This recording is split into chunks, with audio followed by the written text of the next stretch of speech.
So hey guys, welcome to my channel. হইলো আজকে November 22। আমি এসেছি লন্ড্রিতে। মানে গতকালকে আমি জাস্ট এখানে এমনি হাঁটছি, গতকালকে আমি লন্ড্রি করে নিয়ে আজকে লন্ড্রিতে এসেছি। গতকালকে অন্য একটা কাজে এসেছিলাম, হাঁটাহাঁটি করতেছিলাম, জাস্ট ক্রিসমাস ওটা দেখাচ্ছিলাম। আজকে লন্ড্রিতে প্রপার এসেছি। তো আমি আমি রিয়াকশন অফ অ্যাসেস নিয়ে করতে চাই। ভাই অ্যাসেস এটা কী ছিল আমি বুঝলাম না, ম্যাচ ছিল না কি ছিল ভাই? স্টার্ক ভার্সেস স্টোকস হয়ে গেছিলো। স্টার্ক 7 উইকেট, স্টোক 5 উইকেট, তারপর 135-এ অল আউট। ওখান থেকে 147 অল আউট, 205-এর টার্গেট, রাবেজেটের সেঞ্চুরি, ব্যাস শেষ ম্যাচ। কি ছিল না ভাই, ড্রা 2 দিনে কেউ অ্যাসেস শেষ হয়, আর 2 দিনে একটা পুরো অ্যাসেস শেষ হয়ে গেল ভাই। ঠিক আছে, আর কিছুদিন আগে আমার ফ্রেন্ডরা রিউনিয়ন করছে, আমি থাকতে পারি না বিকজ আমি ইউএস থাকাতে। ওরা গত বছরও করছিল 2021-এ, মানে ওরা অ্যাকচুয়ালি বিজয় দিবস করে করছে, 21-এ করছে, 23-এ করছে, আর এখন 25-এও করছে। তারপর আমি বলেছি আমি 27-এ, যদি আমি 27-এ যাই তাহলে 27-এ আবার রিউনিয়ন হবে আর কি, অথবা একদম 29-এ গিয়ে রিউনিয়ন হবে, দেখা যাক কি হয়। এখন আমি জানি না, আমি ওখানে কাপড়গুলো নেব। ঠিক আছে, আর একটা কথা আমি তোমাদের বলার জন্য বলতে চাই যে লাস্ট কিছুদিন ধরে আমার ভীষণ লাগতে, আর আমার এখানে লাস্ট কিছুদিন ধরে প্রচণ্ড লেভেলের ঠান্ডা পড়েছে, প্রচণ্ড লেভেলের। আর গতকালকে, আর হ্যাঁ আজকে সকালে কিন্তু প্রচুর বৃষ্টি পড়েছে এখানে, প্রচুর বৃষ্টি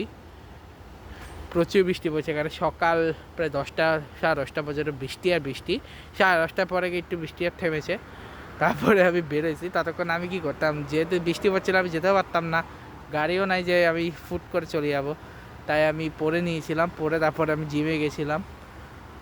তারপরে ওখানে আস্তে আস্তে আমি ওখানে ভাই, আমার এত সকাল উঠছি তো আমার এমন ঘুমাস, আমি জিমে 2 ঘন্টা ঘুমাই গেছি, লিটারেলি হচ্ছে জিমে 2 ঘন্টা ঘুমাই গেছি। তারপর ঘুম থেকে উঠে বাসায় আসছি, বাসায় এসে তারপরে হচ্ছে খাইছি, খেয়ে তারপরে আবার আমি পড়ছি, পরে এখন তারপরে আমি লন্ড্রিতে এসেছি।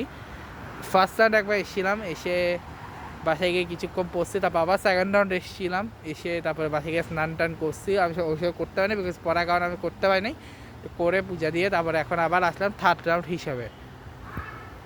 তো সবাইকে আমি আপাতত জানাচ্ছি আজকে 22শে নভেম্বরের ব্লগে। আর হ্যাঁ, কালকে আমি তোমাদের দেখাবো, আমাদের ঘরে অলরেডি 2026-এর ক্যালেন্ডার চলে এসছে। 2026-এর যে ইম্পর্টেন্ট ডেটস বা ইম্পর্টেন্ট ইয়েগুলো, সেগুলো আমি আজকে একটা ব্লগ করবো, সেটাতে দেখা দেবো। ঠিক আছে, সো ঠিক আছে তোমরা, ঠিক আছে, তো এটাই বলার ছিল। আর অ্যাসেসের রিয়াকশান তো বললামই। আর প্রথম ম্যাচে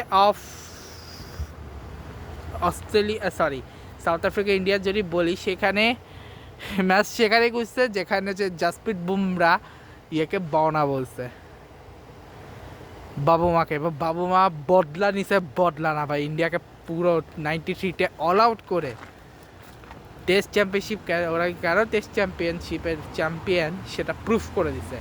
এবং ইন্ডিয়ার মাঠে ইন্ডিয়াকে হারাই গেছে, যে ইন্ডিয়ার মাঠে কিন্তু লাস্ট 10 বছরে কোনো টেস্ট ম্যাচে জিততে পারেনি, কোনো দল এসে জিততে পারেনি। যেটা নিউজিল্যান্ড জিতছে, তারপরে এখন এসে জিতছে। ইন্ডিয়ার রিসেন্ট টেস্ট খুব বাজে হয়ে গেছে, কারণ প্রথমে তারা সাথে হারলো, নিউজিল্যান্ডের সাথে 3-0, বাংলাদেশের সাথে জিতার পরে তারা নিউজিল্যান্ডের সাথে 3-0 হারছে।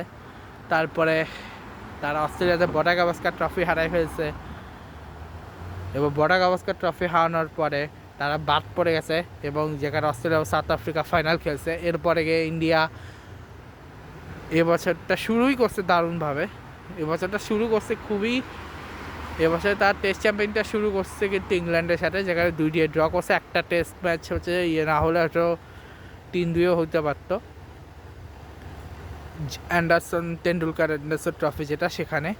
তারপর সেখান থেকে হচ্ছে ওয়েস্টের সাথে 2-0 জিতছে। এখন সাউথ আফ্রিকার সাথে তাদের থার্ড সিরিজ খেলছিল, সেই সিরিজে গিয়ে তারা হেরে গেল প্রথম ম্যাচ। দেখা যাক কী হয়, এখনও বড় ম্যাচ আছে। আর আমি এখন সবথেকে বেশি এক্সাইটেড অ্যাসেস নিয়ে। অ্যাসেসে মাত্র একটা ম্যাচ হয়েছে, যেখানে ইংল্যান্ড জিতছে, দেখা যাক কী হয়। সো এই হচ্ছে বলার মতো ছিল, আর কিছু বলার নেই। তো এই ব্লগটাকে শেষ করছি, দেখা হবে নেক্সট ব্লগ। ভিডিওতে ভালো লাগলে লাইক করবে, কমেন্ট করবে, শেয়ার করবে। আর হ্যাঁ, কালকে হয়তো আসবে না, তাই কালকে এখানে আসবে না, কালকে এক্সট্রা ব্লগ আমার ঘরের সামনে থেকে আসবে বা জিমের ওখান থেকে আসবে। আজকে এখানে রাখছি। Good bye guys, good bye.